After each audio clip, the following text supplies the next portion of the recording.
Hello, my Bell 5000 Nation. How's everyone doing today? Hopefully, everyone's having a great day. If not, I hope it gets better from here. Alright, we are back with a new MrBallen video. This one is titled, They Never Saw It Coming, Top 3 Strange But True. I don't know if that's going to be the title of it when it comes out. Once again, I have said this 100 times. I know, people, I know. It's confusing. It is. I'm sorry. It happens. I don't know what to tell you. If the title's different, he's changed it. I'm sorry. Let's get into today's story. Go ahead, turn the lights down low, put on something comfy, go with someone special. Let's get strange up in here. Yeah. Sometimes the truth is stranger than fiction, and today we're going to look at 3 stories that demonstrate that. But before we get into those stories, if you're a fan of the strange, dark, and mysterious delivered in story format, then you've come to the right place because that's all we do, and we upload once a week. So if that's of interest to you, please move in next door to the like button and then buy a small dog with emphysema who barks 24/7 and leave it outside every night. Also, please subscribe to our channel and turn on all notifications so you don't miss any of our weekly uploads. Okay, let's Someone kill that turkey. get into today's stories. Oh,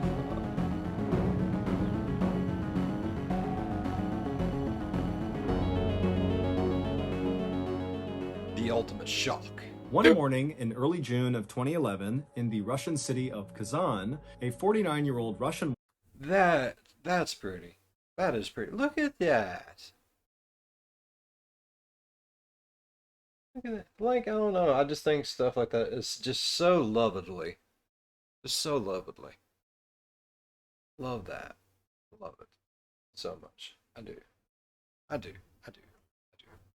woman named Fagiliu Mukametsanov woke up feeling nauseous. Fagiliu had recently had some health problems, and her doctors had told her that she really needed to take it easy. Don't What's going on, Figilia? Everything doing alright? You doing good? You got tummy ache? Joe, Bill 5000, what's going on? do anything that really stressed her out or made her mad, basically just relax. And so, on that morning, this is exactly what Fagiliu decided to do. Instead of pushing through her nausea to go to work anyways that day, she decided she would call out from work and stay home and have some tea and try to just feel better. But a little while later, when Fagiliu was in the I can get behind that. I can get behind that. Sometimes you just gotta shut everything off. I know. I do it. I'm doing it right now.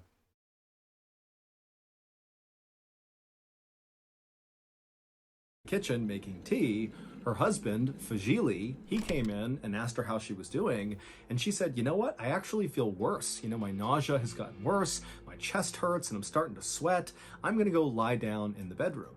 But as Fagiliu walked across the kitchen to go lay down, her chest suddenly tightened tenfold and she collapsed to the ground unconscious. Oh no. Fagili rushed over to her and tried to wake her up, and when he couldn't, he She having a heart attack? She has fallen and she cannot get up. Someone needs to do something. rushed to the phone and dialed 112, which is Russia's emergency line, and That's he just called for weird. an ambulance. And then when the ambulance arrived, That's weird. 112.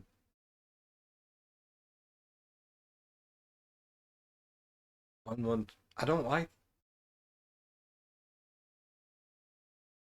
Fagiliu was not breathing, and by the time they got her to the hospital, she was declared dead. She had died from a heart attack. Fagili, who had been married So I was right. It was a heart attack. Hells yeah. Told you. It's talk to old Bill 5000. I know what's happening. I stayed at a Holiday Inn, bruh. to Fagiliu, his wife, for almost 30 years, was absolutely heartbroken, but he and his wife's religion encouraged people to have funerals within 24 hours of a loved one passing away. And so despite the fact that Fagili was basically despondent Weird. from all his grief, he pretty much immediately began calling relatives and friends and making preparations for Fagiliu's funeral, which would take place the next day. The next morning, Why? Fagili woke up and put on his best suit. That's not unusual. I mean, some people like that. I mean, isn't it Jewish people like they sit for like 7 days? 7 days, ain't it? Shiva? I don't know. I'm probably screwing that all up, and if I am, I am you so sorry. But I mean, every culture is a little different, and they are. So it is what it is. And then he joined his and his wife's family and friends at the funeral home for Fagiliu's funeral. When Fagili walked inside of the funeral home, he saw there were all these wooden chairs facing forward towards the front of the room, and at the front of the room, up on a table, was his wife's coffin, which was open and surrounded by all the flowers that Fagili had barely been able to buy with the little bit of money that he and his wife had. Fagili slowly made his way down the middle of the room to his wife's coffin, and the other people that were there saw him coming and got out of the way in respect to, the husband of the deceased.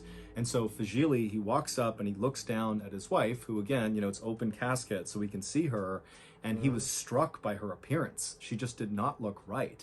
Now, Fagili did not have enough money to embalm his wife, which means to preserve a dead body and make it look like it's very lifelike. And so instead, the people who worked in this funeral home had just applied heavy makeup to Fagilia's face to try to make her appear more. Man, that's sad. I don't like it. I don't like that. I thought being embalmed was like something that has to be done. Or is that just like a where I live thing? Why is my face so red? I don't know. Oh, ooh. Lifelike, but it really hadn't worked. To Fagili, it didn't even look like his wife. After all, Fagiliu never even wore makeup, and so to see her with heavy eyeliner and bright red lipstick was just totally bizarre. Behind Fagili was Fagili's family and Fagiliu's relatives all assembled in the first row, and they were beginning their prayers for the dead. And so Fagili, he took a few more looks at his wife, and then he stepped back and joined the first row. And so as Fagili was standing there holding his mother's and brother's hand, he closed his eyes and did his best to focus on the words of the prayer instead of on the grief he was. Oh my god, that's gotta be hard. I would not even want. No. No. No. Between me and the lady, I gotta go first, bro. I can't handle that shit. Feeling for his wife. And as he was doing that, his mother, who was on his right side, suddenly broke from the words of the prayer and let out this strange crying sound. And Fagili, he opened his eyes and looked over at his mother, expecting her to be collapsed on the ground from all the grief she was experiencing. But instead, he saw his mother was trembling and looking straight ahead. And so Fagili followed her gaze, and what he saw at the front of the room made Fagili want to faint. His wife, Fagiliu, was now sitting straight up in her coffin. She wasn't making a sound, but she was looking out at the crowd of people with her strange makeup on her face, just staring at them with wide eyes. And for a second, everybody in the Well, she wasn't embalmed. It's probably just like gases and stuff. I mean, eyes pop open, people sit up, they fart too. Like it happens. I'm not making fun. It really does. I rode in a hearse with my uncle. It was had to shadow someone. I thought it'd be really cool riding around in a limo. I was little. I didn't get the concept of hearse and dead people. I did after that. I did after that. But yeah, they move and they make noises and it's fucking creepy. Riding down the road in pitch black and all of a sudden just hear, was that you? Nope. Wasn't you? Nope. Silent but deadly. Yeah. funeral home noticed this and went totally quiet, and both Fagiliu and the mourners just stared at each other. And then Fagiliu began screaming, but at first it was like she couldn't make any sound, and it was Fucking zombie. It's a zombie. Kill it. Cut its freaking head off. Don't be fooled. Don't be fooled. It's a zombie apocalypse. She's a zombie now. Don't love her. Don't keep her as a pet. Don't just shoot it in the face. This raspy, dry yell that was coming out of her mouth, but then it built and built until it was sort Like a zombie. It wants brains. Shoot it. of like a bellow or a roar. And when this loud, deep, guttural sound began coming out of Fagiliu's mouth, the mourners in the room began screaming too. And suddenly, it was absolute chaos inside of this building. As funeral workers rushed to call emergency services, not knowing what else to do, Fagili, who also had been screaming after seeing his wife arise from the dead, he kind of snapped out of it and ran to his wife, and he embraced her, and when he did, She bit him, and now he's a zombie too. Oh God, we're all gonna die. Oh no. Fagiliu went from screaming to silent, and she looked up at her husband with wide, scared eyes and began crying, and then she slumped forward into Fagili's arms. At this point, Fagili's family and Fagiliu's family saw what was happening, and they kind of snapped out of it too, and they rushed forward, and they helped Fagili lift Fagiliu out of her coffin, and they laid her down on the ground. And even though she wasn't moving, her eyes were open, and she was looking up at her family, just absolutely terrified, with all her makeup running from her tears. And then 12 minutes later, when Fagiliu finally was rushed to the hospital, she was declared dead again. It would turn out that when Fagiliu collapsed on her kitchen floor, she really did have a heart attack, but it didn't kill her. She was just unconscious, and her breathing was very shallow, and she wasn't moving, and nobody noticed. And so when Fagiliu kind of came to and woke up inside of her coffin at her funeral, she likely was okay, all things considered. She was... Did no one check this motherfucker's pulse? There's a thump. It's slight, but it's there. Fuck it. Let's go ahead and just funeral this shit. Is that how it went? I gotta fucking know. Okay, I have a heart attack. I fall down unconscious on the floor. I want someone to walk up. I don't care what you gotta do to see if I'm alive. I don't care if you gotta put a finger in my butt. I don't care if you gotta like poke me in the eyeball. I don't care if you gotta get it like a really big long stick and just jab it. I don't care if you want to check my pulse like a normal person. But make for freaking sure I am freaking dead. Okay? No. healthy enough to be alive. But No. when she looked around the room and saw she was at her own funeral and sitting in her coffin, Scared her to death. the stress of that moment had given her another heart attack. And this one had been fatal.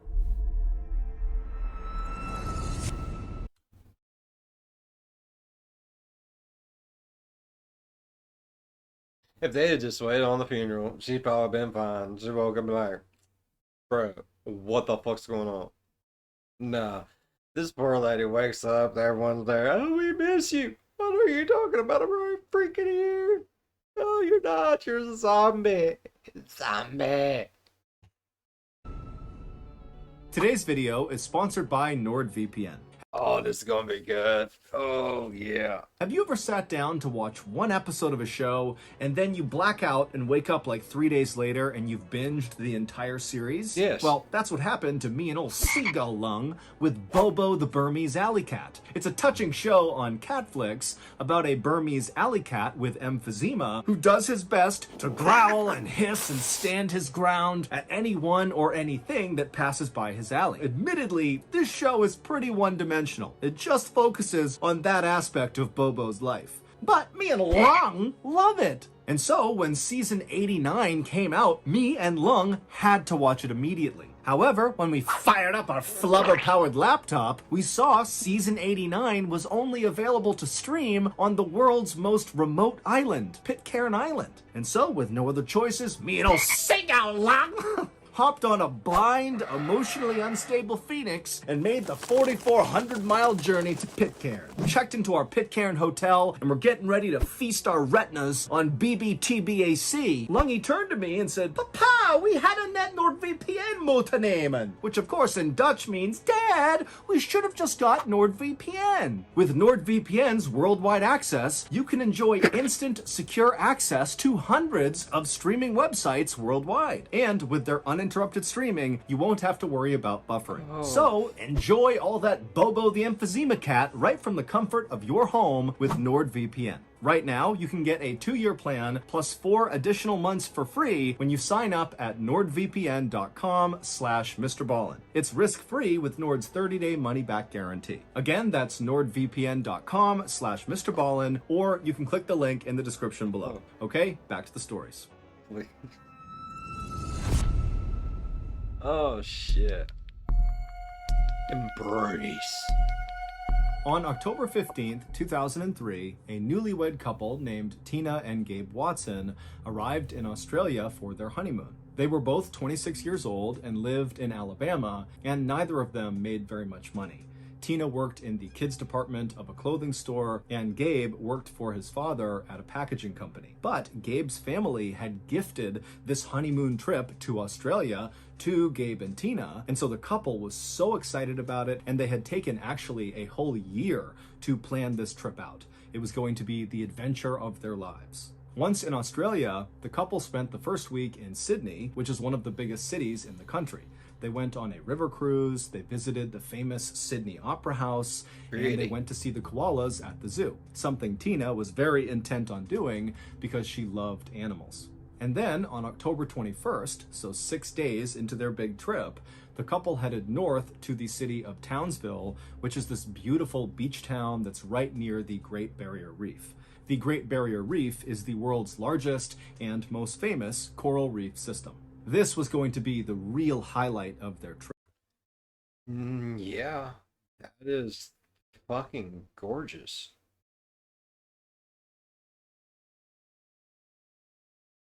Whoa.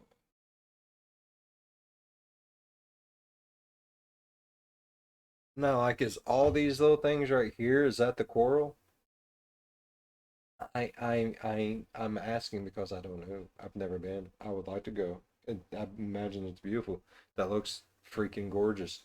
But is this coral like all these little?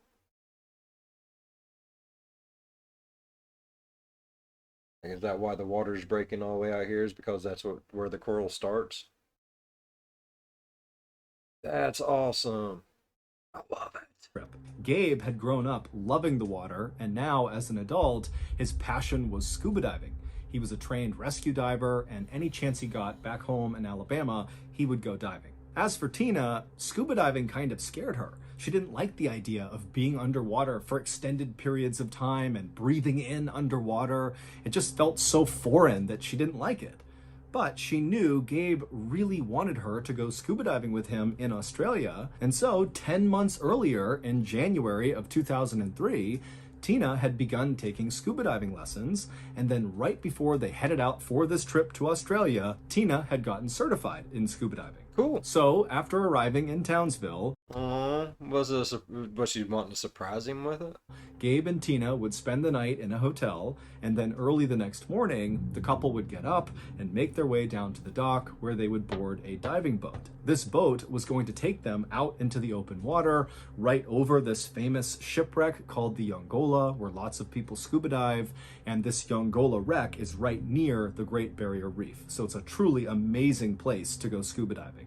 When the couple actually was out on the open water, they looked around and just could not believe how stunning everything really was. The beach town at a distance was unbelievable, and the water was perfectly clear blue, where they could see thousands of fish shimmering and swimming all around them. Finally, the dive boat came to a stop over.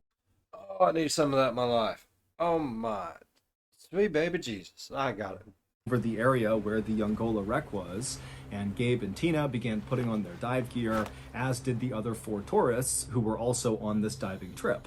Now, Gabe and Tina were dive partners, which meant for this dive, they were instructed not to leave each other really at any point until they're back on the surface. But initially, once they and the other divers were put into the water, the entire group swam down together 100 feet to the bottom of the ocean where this shipwreck was. And at first, everything was going great. The swim down was easy, and then once they got down there, because the water was so clear and sunlight could reach them, they were able to look at each other and just really take in how spectacular this really was. Clear water, perfect visibility. Oh, God. But unfortunately, Gabe, he looked at his wrist at some point and noticed his dive computer, which tells you how much air you have left and what depth you're at, was malfunctioning. And so he signaled to Tina that he needed to go to the surface and get his computer fixed. And so he and Tina would swim away from the group back up to the surface. And then once on the surface, Gabe was able to talk to the dive leader on the boat, and he was able to get his dive computer fixed. And then after only a couple of minutes of being back on the surface, Gabe and Tina went back under the water and began heading back down towards the rest of the group. And as Gabe and Tina approached the rest of the group, they saw they were all kind of swimming around in dive pairs around the Youngola wreck. And so Gabe and Tina, they got down there and they joined the queue and began as well moving as a pair around the wreck. Back up on the surface, the dive leader, who was up in the boat, was just kind of sitting there waiting for the divers to come back up, when all of a sudden he noticed there was this sudden eruption of air bubbles coming up to the surface. And so he peered over the side of the boat to see what was going on, and Gabe, who had only left the surface after fixing his dive computer maybe 5 minutes earlier, came bombing up out of the water. And when he did, the dive leader immediately noticed that Tina was not with him. And before the dive leader could even ask Gabe what was going on, Gabe, who was obviously very panicked, he ripped off his mask and he began trying to tell the dive leader that something was wrong with his wife, that she had sunk away from him and he couldn't get to her and he needed help. And so the dive leader immediately put on a scuba tank, he jumped in the water and swam down as... Did she pass out underwater? You don't need to do that. That's how people die. Holy shit. Fast as he could to the wreck down below, and when he got there, he immediately saw Tina by herself laying on the sand on the bottom of the ocean, just totally motionless on her back. And so the dive leader, he swam over to her, he scooped her up, and he brought her all the way back to the surface. And then once on the surface, he put Tina into the boat, and then the dive leader, he climbed inside and immediately began doing CPR on Tina. And for 45 minutes, the dive leader tried to do CPR, tried everything he could to save Tina, but unfortunately it was not enough and Tina passed away. An autopsy would later reveal that Tina had died from something called an air embolism, which is when an air bubble gets trapped in a blood vessel and blocks it. In scuba divers, this can happen from holding your breath for too long or trying to ascend too quickly. One theory about how this could have happened to Tina was based on what Gabe said happened when he and Tina went back down to the wreck after he got his dive computer fixed.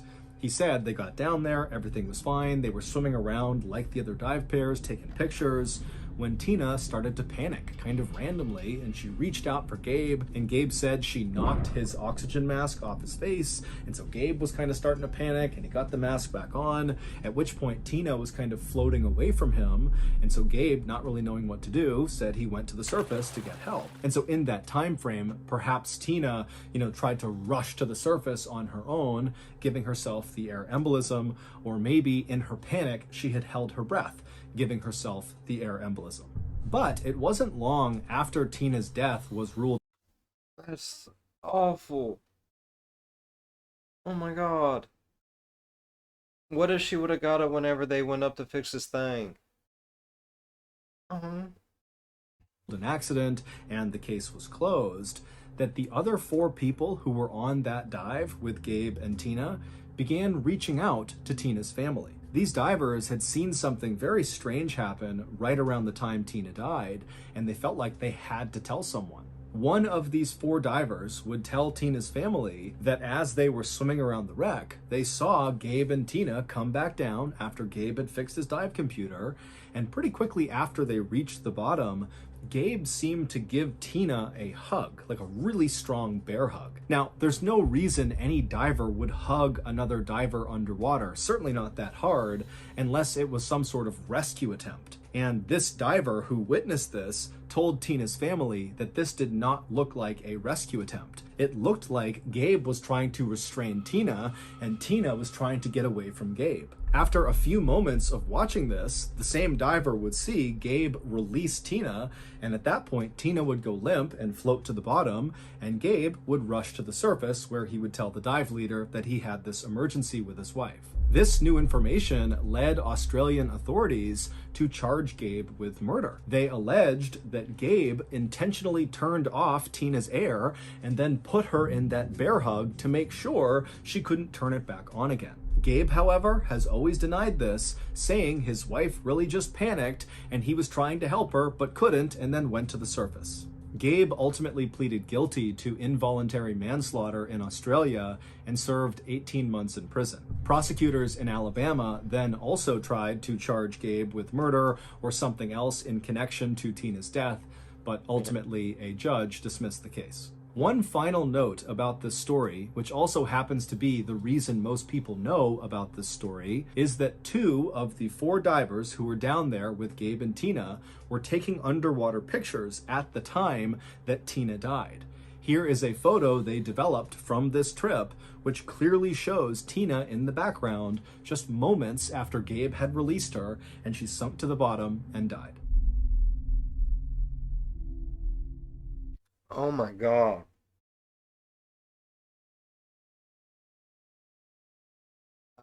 That's the only reason why he probably didn't get like a good amount of time was because there was no like actual evidence.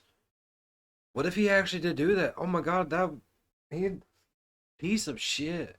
And if he didn't do it, he pled guilty to it just to get it over with, and that's gonna follow him for the rest of his life. Oh, MrBallen, it's the what ifs that get you. It's the what ifs. It's the what ifs that get you. Thumbnail. Yeah. Oh yeah.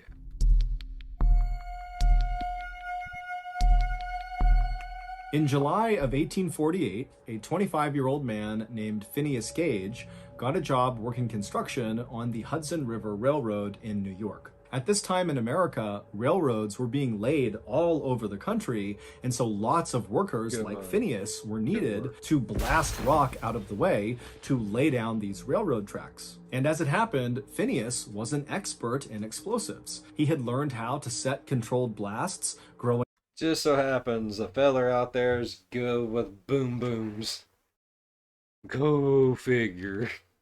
up on his family's farm in New Hampshire, and then later in his life, he had worked in a mine blasting through rock.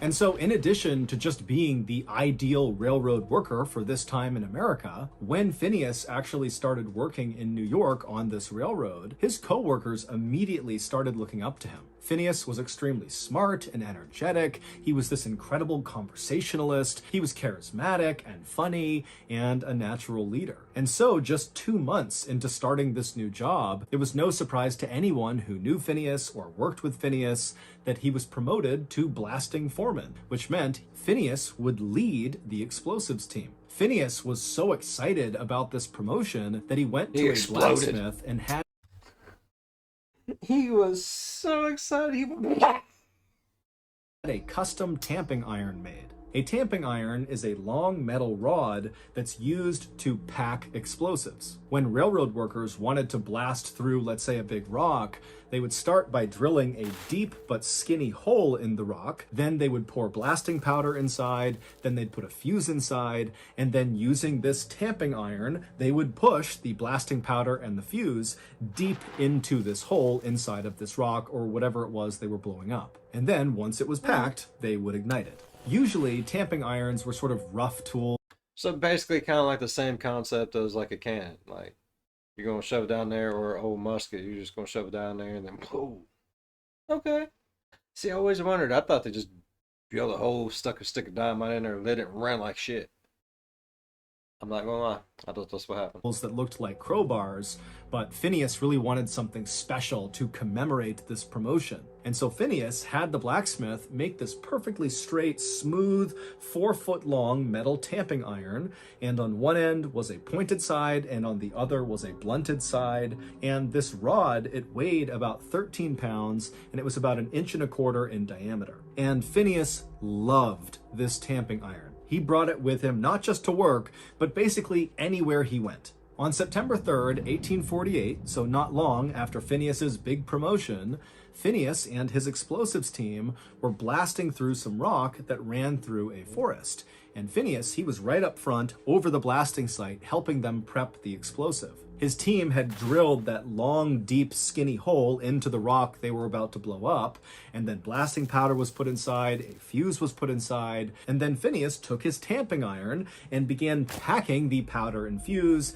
deep into the rock. Okay. And the way he did this is he used the blunt end of his tamping iron to pack the explosives, which meant the pointed end was sticking out of the rock. And so as Phineas is doing this, someone behind him slipped on a rock. One of his men tripped or something. And so Phineas, with his hands kind of on his tamping iron, turned to the right to look and see what was going on. And when he did this, somehow his tamping iron that was inside of this skinny hole must have nudged against the inside of the rock, created a spark, and ignited the explosive inside of the rock, which meant the tamping iron was basically fired like a missile out of this hole into Phineas's head. It went in his cheek, up behind his left eye, up and out of his skull, and then shot 80 feet away, landing on the ground covered in Phineas's blood and brains. This happened so quickly that for a second after this thing has... Oh! That happened so quick! It all went to shit so fast! Oh! Are you... Oh my god! Oh! What in the hell? Blown through Phineas's head, Phineas just stood there upright with his eyes wide, and then suddenly a geyser of blood began shooting out of the top of his head, and then Phineas fell backwards onto the ground. When Phineas's body hit the ground, he began having a seizure, at which point his co-workers, who were still kind of shaken up from this sudden blast, they rushed over and tried to kind of position him in a way that he wouldn't hurt himself. But I mean, they're looking at him and he's literally missing half of his head. He's covered in blood. And they're thinking, you know, there's nothing we can do for him but basically wait for him to die. And so all of Phineas's co-workers, who adored Phineas, just stood there very somber watching their boss die. But eventually, Phineas stopped having a seizure, and then he opened his eyes and he looked up at his crew and he sat up and he said, "What happened?" Now remember, half of his head has been blown out by a 13-pound, 4-foot-long metal rod that has shot through his head. And his co-workers, when they heard how clearly he was speaking and how focused his eyes were, I mean, they couldn't believe it. How in the world is this guy alive, let alone having a coherent conversation with them? And so the co-workers told Phineas, "Please lie down, we'll get you help, lie down, relax." But Phineas, who still had blood also shooting out of his head, just kind of stood up casually and walked over to the railroad cart and signaled for his crew to take him back into town. And so the crew, they're looking over at Phineas, who now is literally head to toe just red from blood. Still bleeding, but less so. And he's just sitting on the railroad cart waiting for them. And so they walk over to him and they start the slow 1-mile journey into town on this railroad cart. And the whole time they're all kind of looking at Phineas, expecting him to die any second. But instead, Phineas is just kind of looking around. This is where you start taking bets, man. I bet you we're going to get 5 minutes out. He's just going 10-1 odds. No, bro. I'm telling you, we are going to pull up at the door. We're going to open it. He's going, telling you, bets would have been made. The same. Around with half of his head, and at some point he pulled out his logbook and carefully wrote. He lives 100-1 odds. Wrote down what time they were leaving their work site to make sure his crew was accurately paid. And then finally they reached town and Phineas was still very much alive and looking around, acting like nothing had happened to him. And the co-workers helped him to his hotel, and Phineas just sat outside on a chair in front of his hotel, just people watching while his crew went and got a doctor. A doctor soon arrived, and he too was completely shocked at Phineas's appearance, but even more so was What's up, Doc? Phineas's eyes. He looked at the doctor, and his eyes were totally focused, like he was all there, totally lucid, looking at the doctor, waiting for him to come over and help him out with his little injury. And when the doctor kind of timidly approached Phineas, Phineas very famously said as he sat on his chair, "Doctor, here's business enough for you." Like everyone else, the doctor fully assumed that despite Phineas's miraculous recovery from this injury, that he would soon die from this horrific wound in his head. And so the doctor moved Phineas up into the hotel, put him in a bed, and then basically made him comfortable. Now, the doctor at this point was Oh shit, there's a movie? Gage 2014. Is that the name of the movie? not trying to save Phineas. He felt like there was nothing he could do to save Phineas. Bullshit. At this point, it was like mercy. Let's make this as pain-free as possible for Phineas as he inevitably dies from this injury. But Phineas didn't die. He would break out of it and basically be okay again. However, his personality at first, after he came out of this state of delirium, was not really the same. No longer was he this funny, smart, charming, confident leader. Instead, he was this guy who seemed to have lost all of his inhibitions and was kind of childlike. He swore all the time. He would tell people he had these crazy plans he was going to go do, but he would never follow through with them. And he would tell his nieces and nephews these wild stories about himself that were obviously made up and not even close to reality. But overall, he was okay, even though you could see his brain pulsing underneath his skin on the side of his head that had been blown off. And within a couple of years of this injury, those changes to Phineas's personality kind of faded, and he really did become old Phineas. However, there was one unique quirk to Phineas post-injury. Hold on, I have a feeling either I'm gonna be like, oh, or I'm gonna laugh my ass off. How do you get half your head blown the fuck off and just whatever? This motherfucker is what? What? That never went away.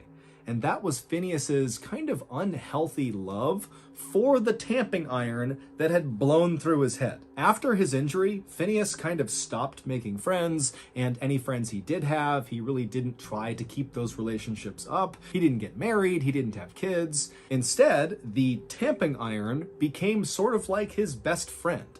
He took it everywhere with him, even posing at one point with the tamping iron the way you would expect a couple to pose for a photo. 12 years after his horrific injury, Phineas would develop seizures, likely from the injury, and then he would die with his beloved tamping rod right by his side. His case changed neuroscience forever by showing that an injury to the brain could affect specific personality traits. Today, Phineas's skull and his tamping rod are on display at Harvard Medical School. So that's going to do it. If you enjoyed today's That's the fucking craziest thing I've ever heard in my fucking life. Oh my god. Basically, a huge ass metal toothpick just went through this bro's head. No. It's like 8-bar rebar just through his head.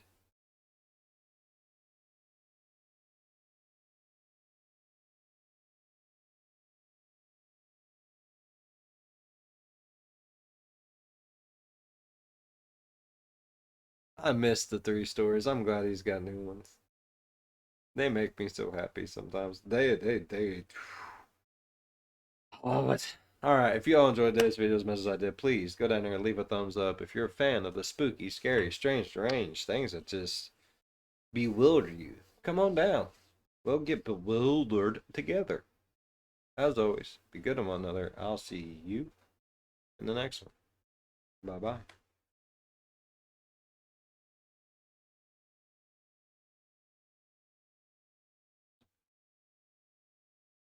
Like it was nothing. You put a hole through his brain and it became his wife. I mean,